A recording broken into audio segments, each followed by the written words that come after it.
están? Les saluda Miriam Heredia.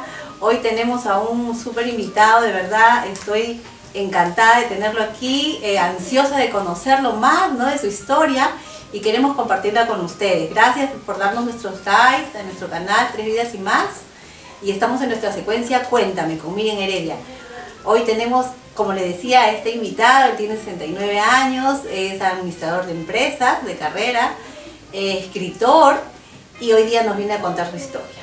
Bienvenido, Gonzalo Higueras. Muchísimas gracias, Miriam, por invitarme. Estoy feliz de estar contigo. Me encanta estar en este lugar, ¿no? Con todos ustedes, con tus hijos acá. Gracias. Este sitio que es un hogar. Así que es. eso es lo que más me gusta, el sentimiento de hogar. Sí, Y ¿no? me siento así, en hogar. Añoras eso Sí, siempre. del hogar, ¿no? Sí. Estaba viendo algunas fotitos tuyas ahí en el Facebook, ¿no? Y entre ellas está la de tu mamá.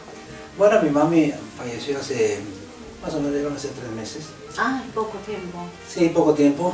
Y ella ha sido pues un poco el motor de nuestra familia, ¿no? Porque ella era la que ponía un poco la base emotiva, emocional. Mi padre fue un distinguido y un personaje muy especial, porque fue un brillante agricultor. Y ese amor que tuvieron entre ellos dos fue pues hasta la muerte. Sí, qué lindo. Sí, ¿A qué edad ellos se enamoraron? La historia de ellos es maravillosa. Si quieres te la cuento así brevemente. Sí, sí, encantada. Mi padre tenía 29 años. Ya. Vivía en Chiclayo, trabajaba en Pátapo, en una ciudad, en una hacienda azucarera. Mueren su padre y su madre. Entonces, en ese entonces, la gente se cuidaba un año, hacía luto un año. Un amigo de él había pasado 6 meses, le dice, mira, Eulogio, vámonos a Piura, que en Piura hay unas chicas muy lindas, quiero que las conozcas. Y se fueron de Chiclayo hacia Piura. Ya. Y hubo una gran fiesta en el Hotel de Turistas por el 28 de julio. Ya era 29 de julio cuando se desarrollaba esta fiesta. Y de repente mi padre y mi madre se miran. Fue así, amor, a primera vista. Él le dice, ven. ¿Así? Y él le dice, sí. Se acercan como una película en cámara lenta. Ajá. Se han tomado la mano, han comenzado a bailar. Y cuando termina el baile, yo cuando lo cuento no me lo creen. Ya. Le dijo, me quiero casar contigo. Así, wow. Y bueno, y de ahí sucedieron una serie de cosas, el conocer a la familia, esto, ¿no? Pero al año siguiente, el mismo día que se conocieron, se casaron. Mira, el año. Mi ¿Tu mamá tenía qué edad 20 años, Y tu papá 29, 30. ya 30. Pero cuando mi mamá tuvo 30 años de edad, ya tenía 8 hijos. A los O sea, 30, en 10 años yo tenía 8 hijos, wow, sí, pobrecita. somos 8 hermanos, ¿Tú qué número eres? el segundo. El segundo. Vi en una de esas fotos que decías que a tu madre se le iluminaba el rostro y era porque estaba embarazada de ti. Sí. Hay una fotografía que sale Ajá. que tiene una mirada así como ida y estaba como... ella me contaba, Ya. en ese momento estaba sintiéndome. Ajá. Entonces esa foto para mí tiene un valor pues incalculable. Pero ella ya sabía que estaba embarazada. Sí, claro, Ah, ella tenía varios meses, ¿no? Ah, y estaba sintiendo Sí. que tú te movías, Sí, ¿no? Qué en linda ese momento. foto. Una foto que la guardo con mucho amor. Sí, me gustó leer esa historia, ¿no? Qué bonito.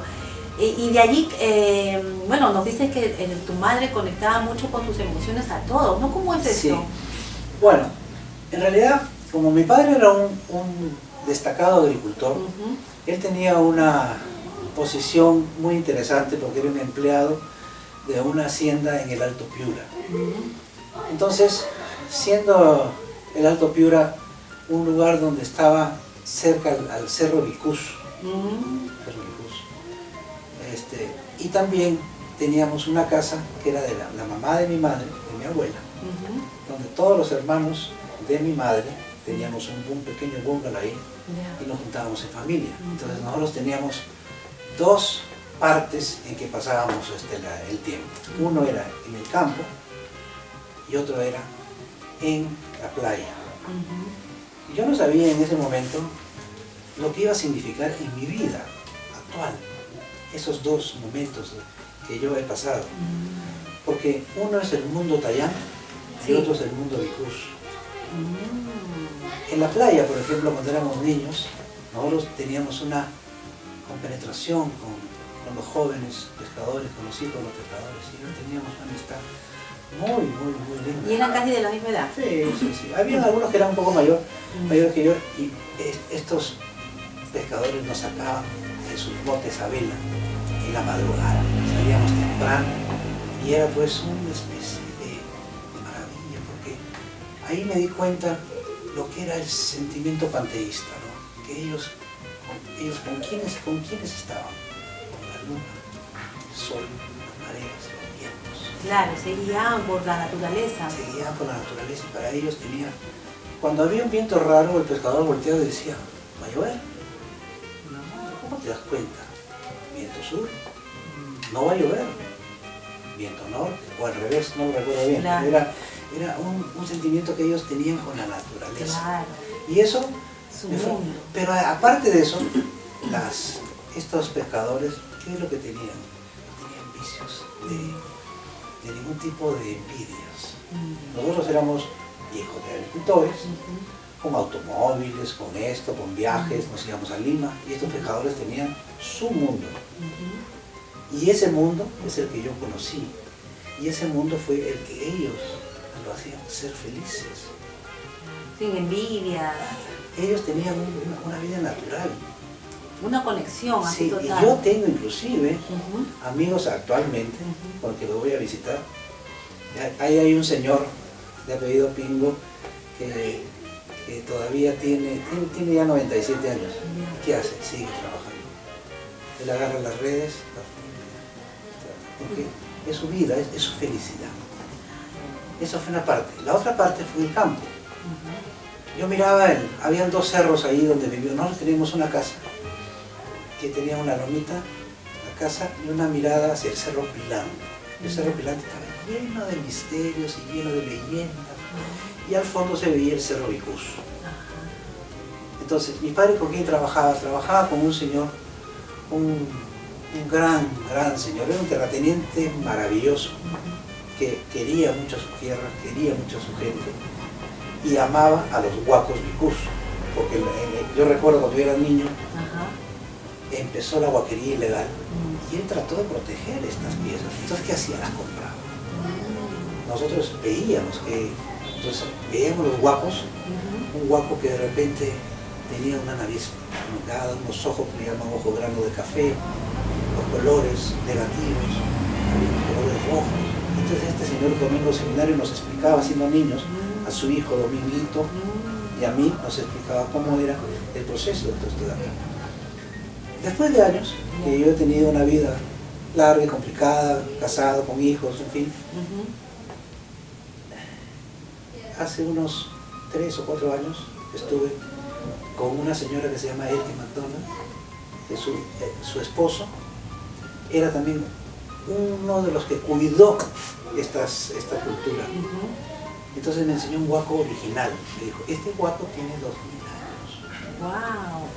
Entonces yo lo tomé en mis manos. Y yo dije, esto es equivalente a si yo pudiese escribir un libro y que dentro de 2000 años me lo puedan leer. Porque estaba leyendo algo del huaco. Estaba leyendo algunas cosas, algunas figuras. Y me imaginé a un hombre trabajando hace 2000 años. Entonces eso para mí es el animismo. El animismo es lo que siente uno con las cosas, que es para mí lo que la cultura vicus se centra en el animismo. Claro, esa la conexión, se podría decir, una conexión. O sea, tú sentiste esa energía. Sí, la sentí. Y eso me ayudó muchísimo a escribir. Porque dije, no, sí, aquí existe algo más. Claro. Existe un pasado glorioso. ¿Has vivido fuera del Perú? Sí, bueno, he viajado bastante, ¿no? He ido a Europa varias veces, a Estados Unidos, sí, a Sudamérica también. Sí. Antes de que te vuelvas escritor, ¿en qué momento de tu vida, de niñito, algún sueño, en qué momento, por decir, tú dijiste eso, algún día escribiré? No. ¿Te pasó eso? No, nunca. Lo que sí tenía era mucha afición a la música. Ya. Yo toco guitarra desde que tenía pues 10 años de edad. Ya. ¿Y eso por qué? ¿Porque te nacía? Me ¿Te nací. inculcaron? No, lo que pasa es que en la familia de mi madre Ya. había muchos músicos. Ujú. Entonces estos músicos para mí, yo quería ser como ellos. Yo tenía un tío mío que se llamaba César Cortés, que era un Pavarotti, Plácido Domingo, Qué lindo. era un tenor que era una maravilla. Entonces yo lo miraba, niño, lo escuchaba cantar y decía, yo quiero ser como él, quisiera cantar como él. Ya. Entonces, y él tocaba guitarra. Entonces yo aprendí a tocar la guitarra, pero nunca pude cantar como él. Ya, ¿no? o sea, tenías que empezar por algo. Sí, pero sí me llevó a lo que es la composición. Entonces yo soy compositor. ¿Desde chiquito? No, yo soy compositor más o menos hace unos 20, 25 años recién. Ah, mira, ya. Sí. Entonces se puede decir, ¿y la pintura? ¿En qué momento nace? No, la pintura nace también. Como yo he sido casado, me casé 2 veces, primero tuve 2 hijos, hombres, que ya están grandecitos, después me casé otra vez, tuve una hija. Después tuve una serie de inconvenientes en la vida, unos traspiés difíciles. ¿Eres enamoradizo? No lo sé. Ah, ya, no, pero ¿tú cómo te consideras, digo yo? No sé, Ya. seguramente, ¿no? Pero, Ya. entonces, después de estos traspiés que mi vida tuvo, nuevamente traté de engranar un poco mi vida con otras cosas, Con el arte. básicamente con el arte. Recuerdo haber leído a José Saramago cuando leí La Caverna, Ya. es decir, me trastocó la vida. Y después cuando leí a Juan Rulfo, a Pedro Páramo, dije, no puede ser, esto de acá, ¿cómo puede ser que en 120 páginas exista una narrativa tan extraordinaria? ¿Y quién te recomendó estos libros? Suerte. Ya. Suerte. Cayeron así por tu mano. Fueron cayendo. Ya. Fueron cayendo. Después leía a Marcel Proust, En busca del tiempo perdido, Por los caminos de Swann. Una serie de libros que fueron cayendo en mí. Había otros libros que los leía y los dejaba. Claro. O sea, cuando tú agarras un libro y No, las primeras páginas son las que te enganchan. No, pero por ejemplo lo agarra a Gawa, a García Márquez. Yo normalmente hago esta operación. Ajá. Saco uno de los libros de Gawa. Lo abro en cualquier página. Ajá. Todas las páginas son maravillosas. Todas. Entonces, me encanta cómo ese tipo de narrativa que tiene. Ahora, Juan Rulfo tiene cosas excitantes, maravillosas. Y eso que él ha escrito muy poco en relación a lo que es como personaje. Porque él escribió el Llano en Llamas y también Pedro Páramo. Después otras cosas más, pero él no quiso presentar más cosas, sino eso. Entonces, para mí, Pedro Páramo es un poco el aprender a conversar, como decía Vargas Llosa, uno aprende a conversar con los espíritus. Son como espíritus que tú Sí. mismo creas. Sí. No, pero lo que pasa es que Pedro Páramo es Juan Preciado, Ya. es un muchacho, que su madre le dice, anda a Comala, anda, busca a tu padre. Entonces él se va a Comala. Cuando llega a Comala hay unos buitres que lo comienzan a asustar, entonces era un sentido de la muerte. Cuando llega eran espíritus todos, entonces de ahí comienza la... Pero lo que me ha gustado más de Pedro Páramo es que a través de la literatura uno puede obtener cierto conocimiento histórico. Por ejemplo, cómo está centrada la novela de Pedro Páramo en la guerra cristera. La guerra cristera era una guerra civil que tuvo México. Claro, yo no hubiese aprendido qué era esta guerra cristera si no hubiese leído Pedro Páramo. Entonces, en mis novelas, ¿qué es lo que trato de hacer? Ajá. Yo trato de Contar la historia. contar ¿no? la historia con mi Personajes. Con mi tus personajes. personaje. Pero hay ficción también. Por ejemplo, Ya. en el Tallán, llega Pizarro. Para eso tú has hecho una investigación. Totalmente. Además, ha habido investigadores que me han ayudado a mí, También, historiadores, claro. antropólogos, de todo. Para que sea... Ha sido muy largo, porque cuando yo escribí Tallán, yo me demoré más o menos alrededor de 3 o 4 años. Claro. ¿Y eso hace cuánto fue que escribiste tu primera novela? La primera novela se llamó Cuerno de Luna, lo hice en 2007. Me demoré 7 años. 20 páginas, 200 páginas en... 200 páginas de bastante. Sí, es muy poco para 7 años. Ya, pero bueno, para trabajaba, 7 años. escribía, no hacía, no sé cuánto, en fin. Pero después de eso me dio un poquito la idea de escribir una nueva novela. Ajá. Y comencé con el tema de los Tayanes. Entonces comenzó una serie de investigaciones, ¿no? Entonces yo decía, a través de la ficción, que sea historia novelada o novela histórica, las personas que lean esto de acá, yo me imaginaba a los niños, a los jóvenes, deben tener, como yo aprendí con Pedro Páramo, claro, algo de historia, ¿no? algo de Conocer. historia, cómo fue la guerra cristera. Entonces después me interesé. Entonces, la historia te cuenta, Pizarro llegó en 1532, llegó a Tumbes, llega a Piura, funda San Miguel de Piura, se va a Cajamarca y tiene la conquista del Tahuantinsuyo el 15 de noviembre de 1532. Un momentito. Entre que llegó a Tumbes y que llegó a Cajamarca hay una historia muy larga, muy larga. Inclusive, 4 años antes de 1532, Pizarro había estado en el mismo lugar. Entonces todo ese bagaje que tenemos nosotros lo cuento con naturalidad. Hago pues el amor, por ejemplo, entre una nativa y un español y el nacimiento de la primera mestiza. Entonces, Y todo eso lo vas recreando, pues, ¿no? pero formando a través de la historia. Esa historia, dentro de esa historia que es la historia verdadera y que también de repente pudo haber pasado algo similar, de hecho, ¿no? Sí, por ejemplo, hay uno de los personajes en el último Tayán, que es Miguel Bravo, porque digamos, yo no narro no solamente la historia de los Tayanes, sino los personajes que han estado por la zona de Piura, que han tenido relación con los descendientes Tayanes. Pablo Piraldo, Luis Colán, Simón Rodríguez, el maestro de Bolívar, que murió en Motape, Manuela Sáenz. Manuela Sáenz también fue amante de Bolívar y que vive ahí. Entonces, pero Manuela Sáenz, por ejemplo, llega a Paita en 1835. Ya Bolívar había muerto en 1830, entonces la deportan, porque era un problema para las personajes de ¿cómo se llama?, de Colombia y el Ecuador, la deportan. ¿Y a dónde la envían? A Paita. Sola, con sus dos amigas afroecuatorianas, que eran las personas que la ayudaban a ella. Pero en esa época también, ¿quién nace por ese entonces en Piura? Miguel Bravo.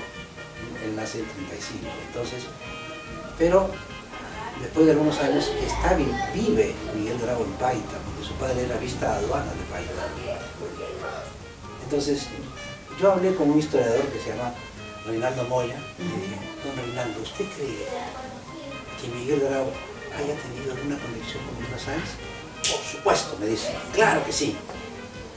Pero era un niño, pero lo ha tenido, porque el padre ha tenido que ser amigo de Manuelita Sáenz. Entonces hago un conversatorio. Ajá, entre ellos. Sí, sí.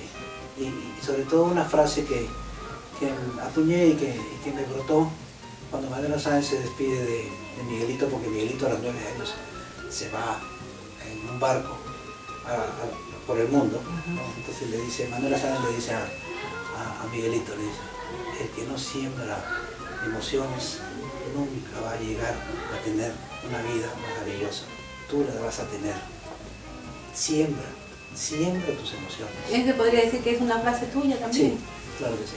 ¿En qué momento tú, o mejor dicho, con qué personaje de tus 4 novelas que has escrito, ¿no? Te identificas más? ¿En emociones, en historia? Lo que pasa es que el primer Vicus, que es la última novela que he escrito, Ajá. a mí me ha traído un sentimiento increíble, un sentimiento nuevo, que no lo tenía, que era el descubrir el animismo. El animismo es ese sentimiento que existe entre las cosas, que tienen alma. Entonces eso me ha traído a mí una especie de paz interior. Entonces, ¿con cuál me identifico más? Con las 4. Además yo digo, pero tú quieres más taller o más Vicus. Le digo, tengo 2 amores, uno taller y uno Vicus. ¿No? Claro. Bueno, de lo que nos podría decir es de la novela, pues, el Licus, ¿no? El primer Licus, que me encantó la narrativa que tienes, conecta mucho conmigo, ¿no? De verdad que me hace vivir esas emociones que tú dices, ¿no? Muy detallista, ¿no? Muy, bueno, tratando de buscar, además, sobre todo la búsqueda de identidad. Claro, pero también en los sentimientos, ¿no? Sí. Los sentimientos como que encontrados. Sí, sí, ¿no? sí, porque las personas, por ejemplo, que somos provincianas, Ujú. muchas veces tenemos encuentros difíciles con otro mundo. Yo llegué a Lima cuando yo tenía 17, 18 años. Ujú. Ya conocía Lima anteriormente, Claro. pero llegué a vivir. Ya te quedaste a los 17. 17, 18 años que empecé a estudiar en la Universidad de Lima, Ujú. y siempre había encuentros, Ajá. o también cuando he viajado a Europa, encontrarse con personajes distintos. Entonces hay una serie de cuestionamientos que no se hacen. Sí. ¿Y en esta época se puede decir que tú tienes más esos cuestionamientos? No, no, sí, pero sí reconozco que cuando yo he vivido en Piura en una época tan difícil como fue antes de la reforma agraria, que eran los hacendados que tenían estos grandes campos que trabajaban, eran como unos grandes empresarios agrícolas, ¿no? Y habían pues una serie de diferencias un poco complicadas, que sí hay que reconocer, ¿no? Que ha habido injusticias, sobre todo en la sierra, ¿no? Muchísimo. Después la época de la reforma agraria, y ese sentimiento que no se logró encontrar bien porque no se pudo consolidar una cosa bien hecha. Entonces, todo eso lo he vivido. Entonces, para mí han sido cosas encontradas difíciles, Encontradas, ¿no? pero hoy en día, Ajá. ¿qué es lo que trato de dejar, sobre todo a los jóvenes? Ajá. Es la identidad piurana, que seamos piuranos de verdad. Es lo que yo quiero dejarle a mi gente. ¿Tú crees que un poquito esto de la tecnología hace que se pierda esta identidad? Sí se pierde, ¿No? sí se pierde porque, por Un ejemplo, poco más globalista, ¿no? visitar Aipate. Ujú. Aipate es una ruina inca que está en la Sierra Piurana. Visitar el Señor Cautivo de Ayabaca.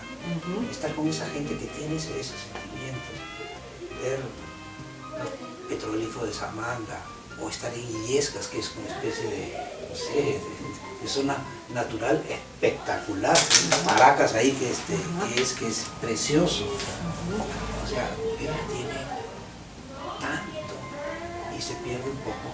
Como que muchas veces dicen, no, aquí la tengo, ¿cómo se llama? Aquí está Hipatia, mira qué bonita la subida, mira que esto. No, momentito, hay que sentirlo. Y otra cosa es estar ahí, ¿no? Sentir la conexión. Así es, De todas maneras, impulsar el turismo, ¿no? Sí, por supuesto, pero aparte de lo que es el turismo, para mí es importante la identidad. Una identidad. La búsqueda de la identidad, que tiene que ser una identidad propia y orgullosa de ser piuranos. Sí, porque a raíz justamente de tus publicaciones es que Piura le he visto de otra manera, ¿no? Porque no sabía que tenía tanta historia, ¿no? Tanta cultura preincaica, se podría decir. Sí, claro, por supuesto. ¿No? Sí, pero si las etnias que hay ahí, aparte de los bicús, aparte de los tayanes, están los guayacundos, que es lo que más adelante podemos conversar. Pero los guayacundos es una etnia, una confederación de una serie de etnias, ¿no? Entonces, los piuranos tenemos una historia atrás. Sí, fabulosa, realmente. Fantástica. Si no hubiera sido por el hecho de que ahora has incursionado en la escritura, ¿no? En la literatura, se puede decir, antes de ello, ¿le habías dado el valor a Piura Lo que pasa es que en tu vida? uno ama a una persona. No lo ama por razones, Ya. sino la ama por... Eso lo descubrí Ya, en Dante Alighieri cuando escribí Calima. Ya. El amor no es una cuestión de razón, es una cuestión de fe. Un hijo ama a su madre, no porque su madre es buena o esta, es su madre. Es por la conexión esa que hay. Sí, tú amas. Yo amo a Piura, no por razones. ¿no? Pero porque sabe que eres sí, de Piura. Sí, claro, yo nací en Piura. Si no supiera que eres de Piura, No, bueno, amaría el sitio que me dijeron. O donde era, y donde ahí. era, donde crecí. Pero yo soy de Piura y amo a Piura incondicionalmente. Ahora, sí busco las razones para que los jóvenes también traten de entender cuál es su sentimiento piurano, ¿no? De repente ese sentimiento piurano a veces uno lo pierde cuando es joven. Nietzsche decía que habían tres partes que tenía el ser humano. Uno que era el platonismo, el nihilismo y la época del superhombre. Tres etapas, ¿no?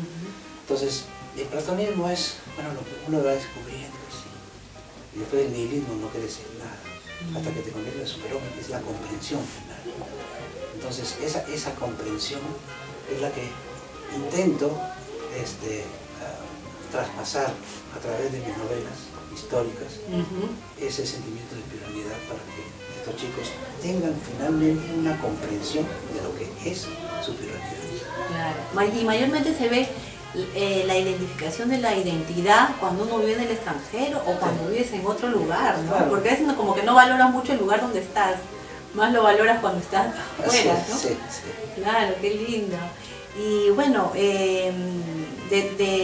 ¿cuál de tus hijos tienen esta pasión por la literatura o por alguna otra arte? No, ellos cada uno tiene su mundo, ¿no? Yo tengo 3 hijos, 2 hijos hombres que son empresarios, son brillantes los muchachos, son lindas personas. Y tengo mi hija que es más bien un poco más artística, es antropóloga. Qué bonito, sí, mira. Ella tiene un sentimiento muy, muy arraigado y conmigo tiene una conexión muy especial. Claro. Así que... ¿Ellos también nacieron en Piura o no. nacieron acá? Los 3 nacieron en Lima. Sí. Sí. Bueno.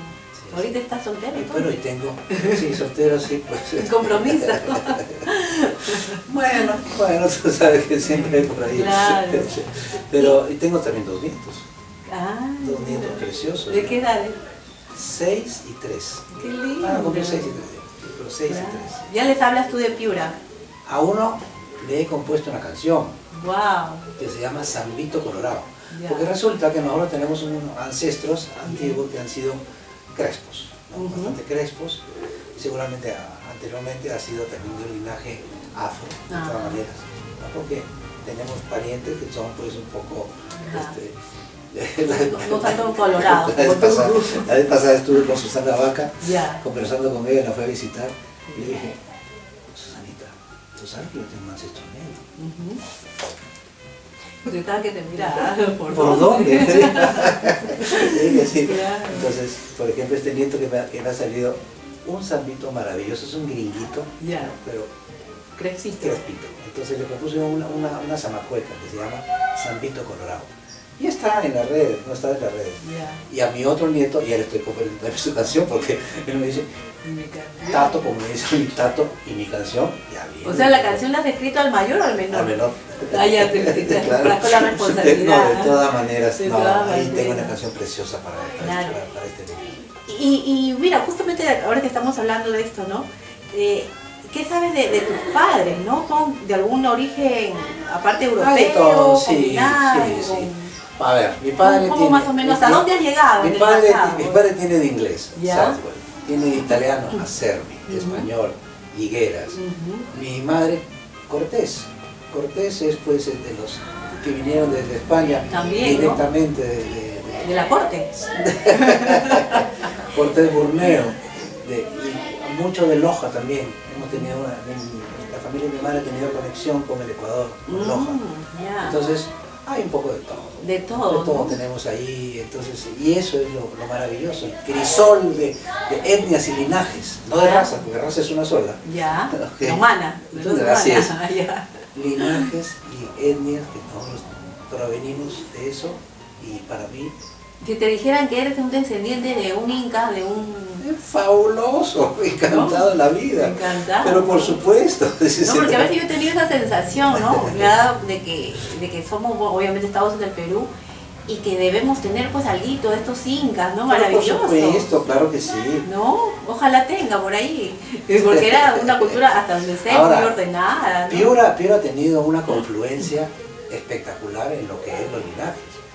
Porque Paita se convirtió en el puerto principal de lo que era América de toda América. Sí, claro, ¿No? toda América del Sur en la parte la parte del oeste. Entonces, era más fácil llegar a Paita en barco y desembarcar en Paita y después irse por tierra hasta el Callao, hasta Lima, que el barco vaya de Paita hacia el Callao. Era más difícil. ¿Que venía de dónde? ¿De Europa? No, de Europa llegaban hasta la zona de Panamá, cruzaban el istmo y agarraban unos barcos de Panamá ya por el Pacífico, venían bordeando lo que es Colombia, Ecuador, y después entraban a la zona de Pariñas, y después la navegación después de Pariñas era sumamente difícil, porque las velas eran empopadas.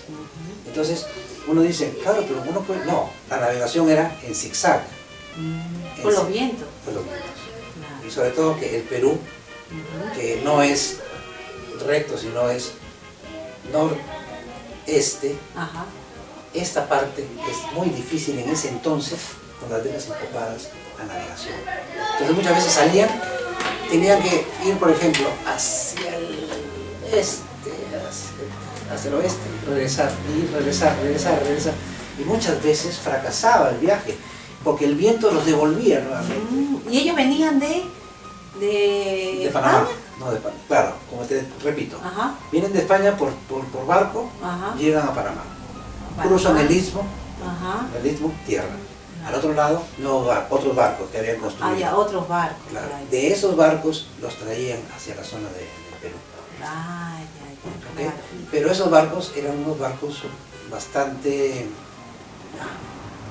¿cómo te puedo decir? O sea, era toda una odisea poder llegar. Entonces, digamos, navegar de Paita hacia el Callao era una barbaridad. O sea, era mejor, o sea, por eso me dices que... Por Paita llegaron todos, llegaron los virreyes, llegaron todos los caballos, los vacas, la fruta, las uvas, todo llegó por Paita. Y por Paita se comenzaba a distribuir. ¿Por qué crees que se ha perdido tanto la importancia de Piura, ¿no? Porque ya si se tenía tanta importancia en ese tiempo, ¿por qué se perdió? ¿Has investigado esa parte? Sí, no quisiera hacer una crítica muy destructiva. Sí, sobre todo de la actualidad. Porque nos vamos a otros campos, el campo político en el cual yo trato de evitar. Trato de evitar, no por nada, sino porque creo yo que, digamos, la tribuna que yo tengo es a través de lo que es la historia, lo que es, y revalorar lo que tenemos nosotros. Revalorarlo, ¿no? Nosotros tenemos la primera iglesia fundada pues, en la zona de América del Sur. ¿La primera iglesia católica fue en...? Sí, hubo una iglesia que se hizo en Venezuela, pero ya se derrumbó. Pero hay una iglesia que está en la zona de San Lucas de Colán, que eso se hizo en 1536. Sí, y se hizo sobre un templo tayán que existía ahí. Los cristianos de esa época lo que querían era romper las tradiciones antiguas. Entonces, había un templo y lo ponían encima. Claro, entonces sobre eso hicieron esta iglesia. Ahí está, ahí la tenemos, ¿no? Es una iglesia muy hermosa, muy bonita. Qué interesante, qué bonita historia y cuánto que aprender, Gonzalo. Piura, El Salvador tiene creo que 22.000, 24.000 kilómetros cuadrados. El Salvador, el país. Piura tiene 33.000. O sea, casi como un país. Para mí es una nación. Claro. Es como una nación. Porque hay países europeos de ese tamaño también, ¿no? Claro, pero no solamente eso, sino todo lo que ha confluido. Vamos a suponer, todos los... ¿Tú sabes quiénes son los malgaches? Los malgaches son los esclavos que trajeron de la zona de Madagascar. Madagascar es una isla que queda entre África y la India.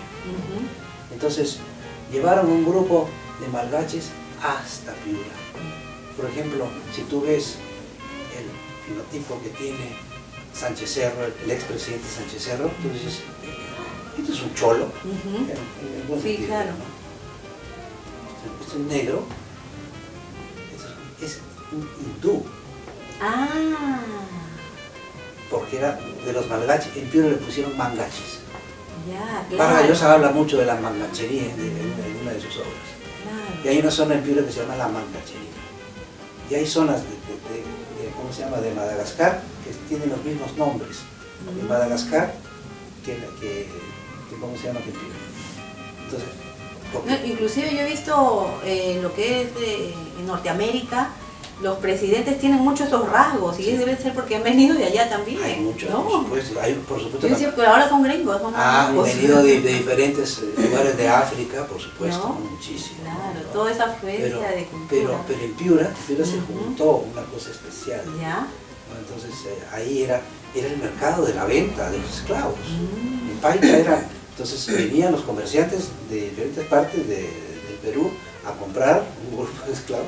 Suena horroroso. Claro, pero era la época. Pero era la época. Claro. Inclusive vendrían también de Chile, de otras partes, me imagino. Es posible, sí, ¿no? es posible. De Chile es posible. Hay poco en eso, pero sí, efectivamente. ¿No? Porque supongo que pues era el centro comercial de todo esto, Así es. de toda Sudamérica prácticamente. Así es. Bueno, en tus viajes que has tenido, me imagino, ¿qué anécdotas has tenido con respecto a alguna vivencia que te haya ahí como que marcado? ¿Viajes a dónde? ¿Al exterior? Sí.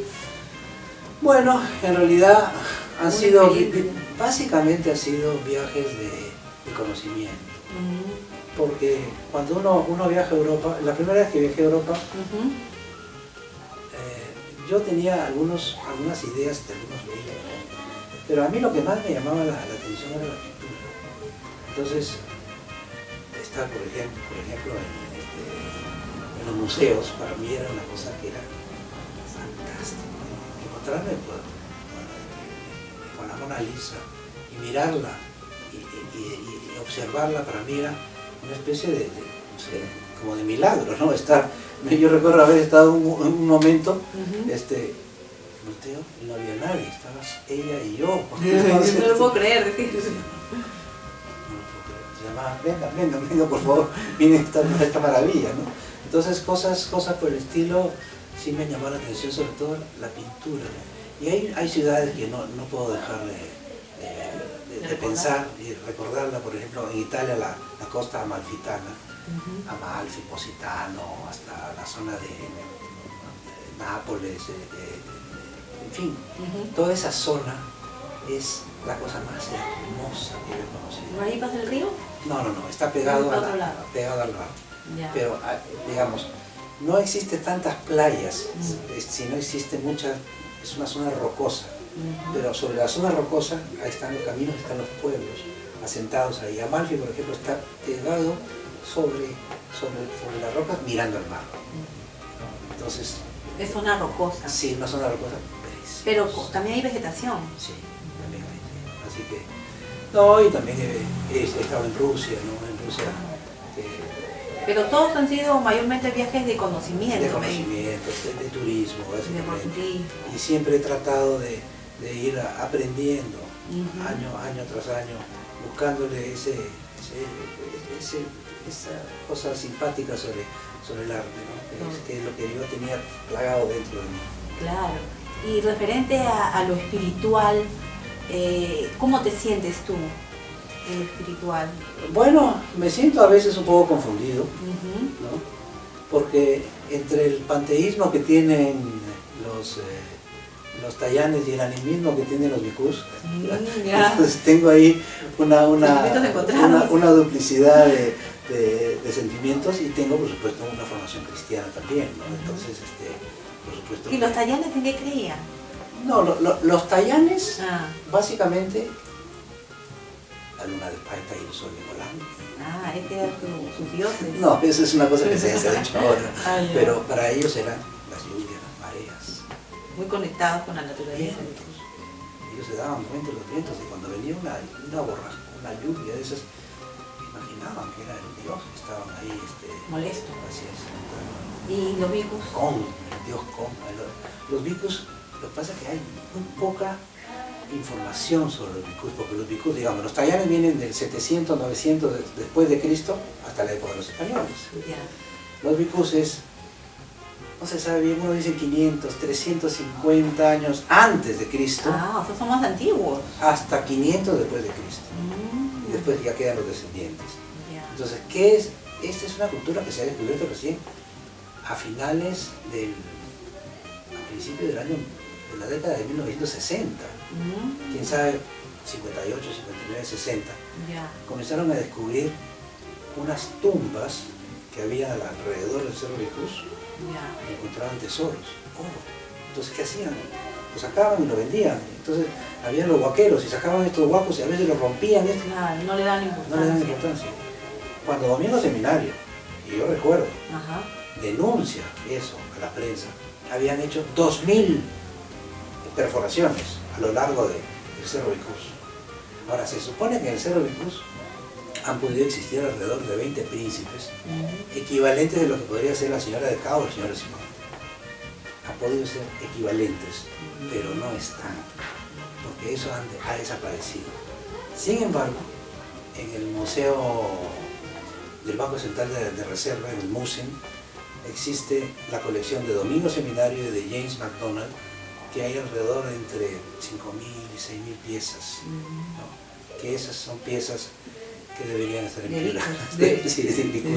Pero yo siempre pienso que vamos a hacer un conversatorio para ver si esas piezas, el mismo Banco Central de Reserva hace un gran museo en Piura con todas esas piezas que sea del mismo banco. Claro, y sería bueno porque como que descentralizamos Lima también, ¿no? Y estaba viendo el otro día sobre los huacos, pero bueno, entonces eran huacos ya que representaban la homosexualidad. Sí, hay mucho de eso. Sí, lo que pasa es que, digamos, a ver, poner un huaco que tenía un pene muy grande era símbolo de poder. O sea, el pene grande es por el poder, básicamente, que demostraban fortaleza, fuerza. Y entonces, por eso es lo que... Así, y hay una serie, pues, de... Y en Europa también están los angelitos desnudos, ¿no? Sí, claro. O sea, que antes en la antigüedad había mucho de eso, sí, ¿no? Y claro. como ahora, bueno, ahora lo vemos como arte, ¿no? Encantada, Gonzalo. Yo creo que vamos a tener que hacer otra entrevista luego para obtener más conocimientos. Con todo gusto. Muchísimas gracias, Gonzalo. Ahora vamos a entrar a otra secuencia, que es con nuestra coach Milagros Aspicueta, así que no se vayan, volvemos.